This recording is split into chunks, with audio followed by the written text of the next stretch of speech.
자에게는 잠을 주시는도다. 보라, 자식들은 여호와의 기업이요 태의 열매는 그의 상급이로다. 아멘.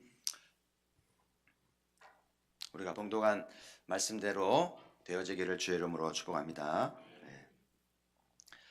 이제 오늘이 이제 2019년도 첫 월삭기도이기 때문에 또 의미가 있고요. 첫 단추를 잘 꿰야 된다고 그러잖아요. 첫 단추를 잘못 깨면 계속 어긋나잖아요. 그래서 올해 우리 교회 예배도 그렇고 월삭기도에도 첫 단추니까 잘 꿰었고요. 그래서 올 한 해도 예배하는 공동체에 하나님께서 은혜 주시기를 바라고요. 어제 뉴스에 보니까 류현진 선수가 출국을 하더라고요. 이제 동계훈련 하고 이제 곧 시즌이 시작될 것 같은데, 이제 요즘은 정치인보다도 이런 선수들이 국위를 선양하고, 미국에서도 LA 가면 대통령은 몰라도 류현진은 아니까, 저도 이제 안식년 때 갔다가 그 시합을 보고 온 기억이 나는데요. 얼마나 뭐 인기가 많은지 뭐 대단합니다. 이제 올해 이제 FA가 됐습니다마는 QO라고 그래가지고 LA가 1년 더 기회를 줘서 어마어마한 돈을 받고 더 1년 더 머물게 됐는데, 어떤 성적을 낼지 그 전문 기관들이 예상을 하더라고요. 몇 승을 할 거며 뭐 방어율은 어떠며 뭐 여러 가지 하던데, 제일 염려하는 거는 부상이더라고요. 실력보다도 아무리 공을 단전지고 뭐 성적이 좋아도 부상을 당하면 시즌 아웃되니까, 유현진이 그동안 과거를 볼 때 계속 부상이 이렇게 있어 왔기 때문에 제일 염려하는 거는 딴 게 아니고 부상. 그래서 이제 기사를 제가 보면서 부상만 안 당하면 참 좋겠다 그런 생각이 드는데, 부상을 안 당하는 것이 내 마음대로 되는 건지, 얼마큼 열심히 훈련을 하고 몸을 만들고 또 자기를 관리하는 것이 식습관도 그렇고 잠자는 것도 그렇고 훈련하는 것도 그렇고, 그래서 하나님 우리에게 지혜로운 마음을 주시고 또 의지도 주셨기 때문에 자기를 잘 돌보는 것은 매우 중요하다는 생각이 들고요. 어디 뉴스에 보니까 그 일산에 열 수송관이 터져가지고 사고 난 거 기억나시잖아요. 어제 또 조사를 자세하게 이렇게 또 보도가 되던데, 그 조사를 해봤더니 이게 부실 시공인 거예요. 그래서 그 송수관 사이를 잇는 용접 공사를 하는데, 그 용접 공사가 부실이 된 것이 이제 밝혀진 거예요. 그 뜨거운 물이 겨울에 이제 뜨거운 물이 없으면 안 되는데, 이 뜨거운 물이 그 잘못된 용접 때문에 터져가지고요, 가게마다 난리가 나고 아파트 시민들이 얼어 추운데 말이죠, 고생을 했는데, 지금 이 잘못된 시공한 곳이 한두 군데가 아니다. 전국적이잖아요.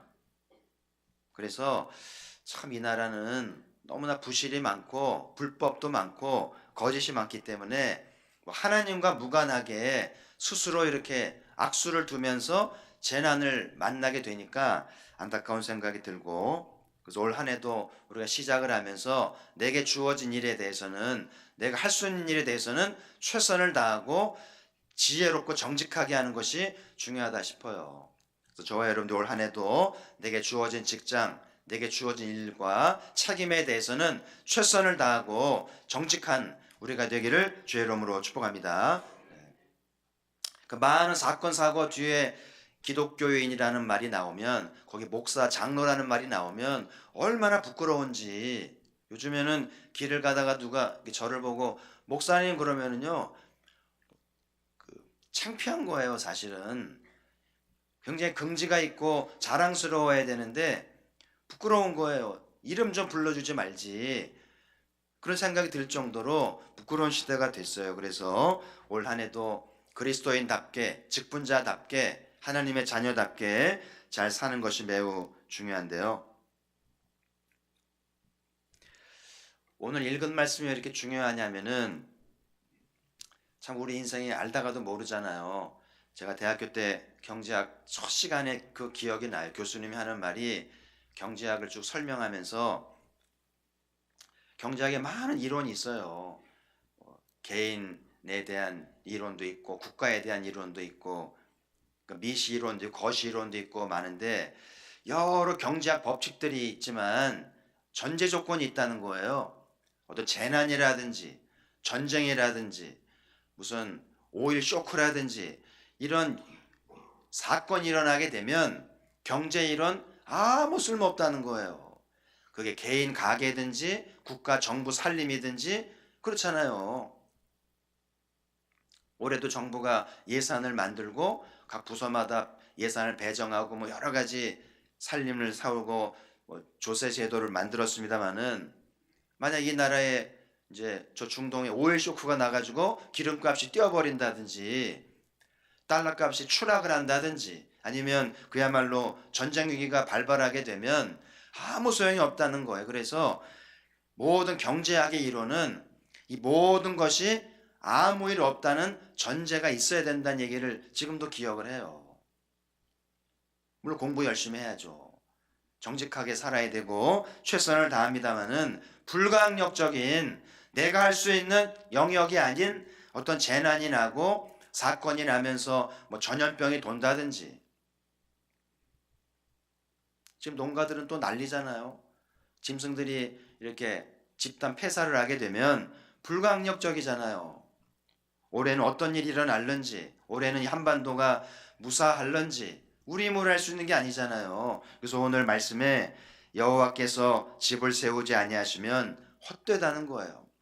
우리의 땀 흘리고 애쓰고 살림하고 자식 기른 모든 것들이 헛되다는 거라는 것을 오늘도 기억하면서 우리가 최선을 다하고 내 할 일을 잘 하되 동시에 중요한 것은 하나님의 은혜가 필요하다. 그래서 하나님이 이 나라를 재난으로부터 막아주시고 오일 쇼크와 그리고 전쟁과 질병으로부터 막아주지 않으면 아무 소용이 없다는 거예요. 그래서 헛되다는 말이 이제 나오게 되는데 오늘 시편의 제목에 보면 성전에 올라가는 노래라고 되어 있잖아요. 시편 120편부터 134편까지 15개의 시편이 성전에 올라가는, 왜 유대인들은 이렇게 때만 되면 국내에 있던 구교에 있던 이렇게 시오니즘을 외치면서 예루살렘으로 와서 성전에 올라가며 노래하는 걸까요? 구약 역사를 보면 전쟁이 났잖아요. 오랜 가뭄이 일어나고요. 전쟁이 나고 망하기도 하고 쫓겨가기도 하고 이런 일들 겪으면서 결론이 뭐냐면 하나님이 도와주지 않으면 우리 집, 우리 공동체, 이민족 헛되다는 거예요. 이거를 뼈저리게 경험했기 때문에 무슨 일이 있어도 하늘이 무너져도 성전에 와서 노래하는 거예요. 그리고 땅끝에 가 있을지라도 절기가 되면 비행기표 예약해서 절기에 옵니다.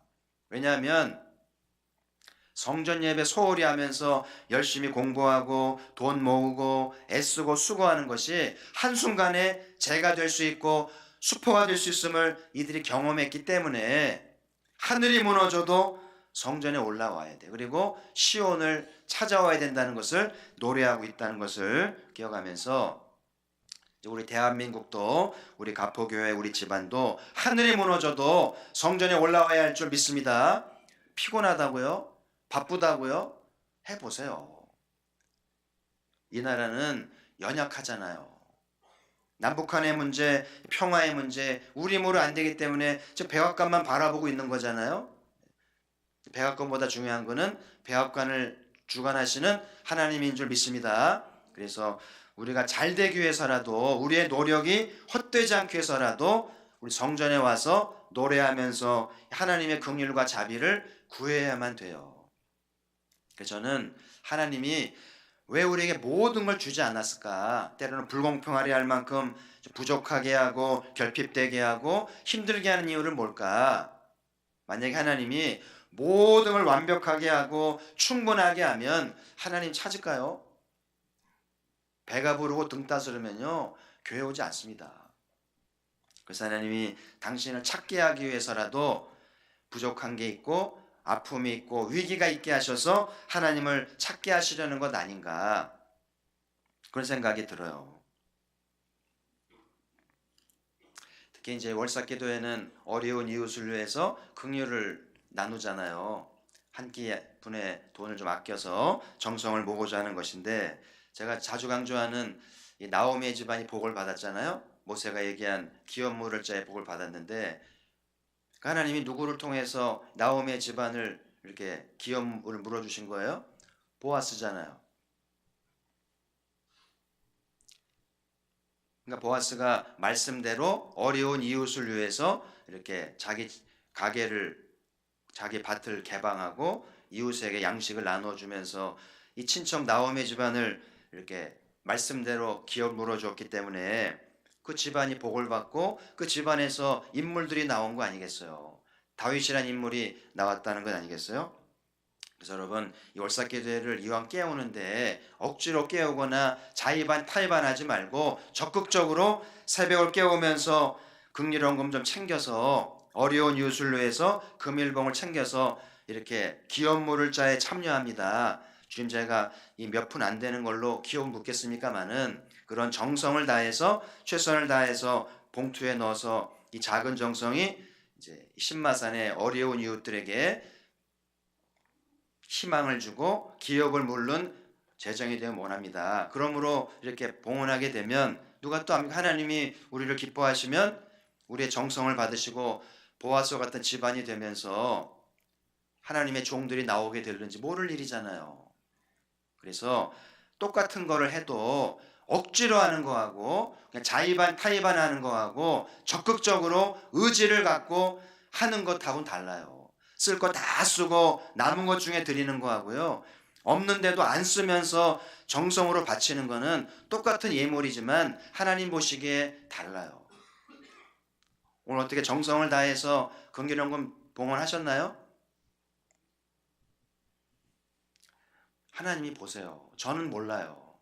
누가 드렸는지 누가 정말 생활비 아껴가면서 정성을 다해서 했는지는 잘 모르겠는데 이왕 하시는 거니까 큰 돈은 아니더라도 여러분이 최선을 다하는 주님 제2예물이 이 신마산의 어려운 이웃들에게 기업을 물어주는 말씀 실천하는 예물이 되겠습니다 하면 그 보아스의 집안에서 다윗이 나온 것처럼 우리의 어떤 복을 받을는지. 자, 오늘 2절 끝부분 보면 그의 사랑하시는 자에게는 잠을 주시는 도다. 그래서 하나님이 이렇게 시온을 찾으면서 예배하고 하나님을 찾는 성도들이 받는 복은 잠을 주신다. 잠을 주신다는 말 속에 여기 안식의 복이 있고 평강의 복이 있고 형통의 복이 있고 만족의 복이 있는 거잖아요. 하나님이 책임진다는 거죠. 이걸 알기 때문에 유대인들은 만사를 제치고 하늘이 무너져도 티켓팅해서 시온에 와서 예배를 드리는 거예요. 어쩌면 내가 노력하고 내가 최선을 다하는 것보다 하나님이 도와주면 내가 부족하고 좀 잘못한 게 있어도 하나님의 긍휼에 하면 하나님이 채워주신다는 것이죠. 저는 가포교회가 좀 더 믿음의 공동체가 되기를 바라요. 말로만 주여 주여가 아니고 말씀에 순종하면서 하나님을 경외하게 되면 하나님께서 우리에게 잠을 주시고 준비된 복을 허락하실 줄 믿습니다. 우리 3절 같이 읽죠. 시작. 보라 자식들은 여호와의 기업이요 태의 열매는 그의 상급이로다. 그래서 하나님이 성전에 와서 노래하는 백성들에게 준 축복 중에 가장 기억 남는 것이 자식의 복이죠. 자식은 여호와의 기업이다. 그래서 여호와의 기업이라는 말은 하나님의 기업이잖아요. 그러니까 여호와의 성전 예배를 드리고 주를 봉사하는 집안들의 자식은 하나님의 기업, 하나님이 책임진다는 거죠. 여러분이 자식들 마음대로 할 수 없어요. 마음대로 안 되잖아요. 삼성도 자식은 마음대로 안 된다면서요? 그렇게 대단한 집안 자식들이 하나같이 안 되는지 몰라요. 이제 하나만 남았잖아요. 그래서 여러분 내 마음대로 안 돼요. 근데 이렇게 성전 예배를 드리면서 하나님을 섬기는 그런 집안은 하나님께서 자식이 당신의 기업이다. 당신이 책임지는 비즈니스라는 거예요. 이보다 큰 복이 어디 있겠어요. 그래서 여러분 장사가 잘 되고 돈을 많이 벌고 뭐 이런 거보다도 자식이 잘 되는 게 제일 중요한 거 아니겠어요? 이게 모든 부모의 바람 아니겠어요? 그래서 가포교회가 이렇게 월삭을 깨우면서 어려운 이웃들을 위해서 좀 최선을 다하는 봉헌을 하시면 좋겠어요. 액수가 중요한 게 아니고, 액수야 뭐 다 수입이 다르니까 여러분 각자가 최선을 다하는 기업을 물을 만한 정성을 봉헌하셔서 하나님 우리의 예배를 받으시고 오늘 2절 3절처럼 잠을 주시고 평강의 복을 주시고 그리고 자식의 복을 주신다면 괜찮은 투자 아니에요? 새벽을 깨운 보람도 있고 봉헌한 기쁨이 있는 거 아니에요? 하나님 살아계십니다. 우리 행위를 아시고요. 우리 예배를 받으시고 우리의 기도를 받으시는 분이 우리의 모든 걸 아시고 이렇게 갚아주시는 분이잖아요. 그래서 하나님이 살아계지 않으면, 하나님의 약속이 없으면 우리 인생을 허무할 수밖에 없어요. 다 허무로 돌아가게 돼 있기 때문에 올 한 해도 허무한 세상에 소망을 두지 마시고요. 하나님께 소망을 두고 월삭을 깨우고 또 예배를 잘 드리시면서 최선을 다해서 하나님을 기쁘시게 하시면서 이렇게 약속을 받는 가포교회 집안들의 자녀들이 이렇게 여호와의 기업이 돼서 좀 잘 되는 은혜가 있기를 바라고요. 그 역대하에 보면 다윗이 성전을 짓기 위해서 준비하잖아요. 설계도를 준비하고 재정을 준비하면서 그렇게 신하들이 막 봉헌을 하는데 너무 많이 봉헌이 돼가지고요. 쌓을 곳이 없어가지고 다윗이 흥분을 해가지고 이제 하나님을 노래하는 대목이 나오잖아요. 거기 보면 하나님이요 부와 귀가 주께로 말미암고 크고 강하게 하심이 주의 손으로 말미암는다고 그래요. 올 한 해도 하나님이 누구의 집안을 누구를 크고 강하게 하시고 부와 귀를 주실지는 하나님이 정하시는 거예요. 왜 다윗이 복을 받고 그 집안이 복을 받는가? 그 성전에 대한 열심이죠. 주를 향한 그 마음을 주님이 받으셨기 때문에 하나님이 성전을 못 짓게 하는 거절하셨음에도 불구하고 다윗이 낙심하지 않고 그 성전 지을 준비를 하잖아요. 참 착한 사람 아니에요? 그래서 하나님이 다윗을 기뻐하시면서 부와 귀와 크고 강하게 하심이 주께로 말미암다고 노래하잖아요. 저는 이 하나님을 믿습니다. 그래서 여러분 교회 오실 때는 그냥 습관적으로 오지 말고요. 하나님 살아계시다. 하나님이 기뻐하시면 우리 집안에 부와 귀를 주신다. 그리고 크고 강하게 하신다. 하나님을 기쁘시게 하지 않으면 부와 귀도 없고 크고 강하게 하심도 없고 우리는 망할 수밖에 없음을 인정하면서 새벽을 깨우시고 뜻을 정하시고 말씀대로 순종하셔서 하나님이 세우시는 우리 가포교회 모든 집안 되기를 주의 이름으로 축복합니다. 자, 우리 한번 통성으로 반주 좀 해주시고요. 결단하시면서 2019년도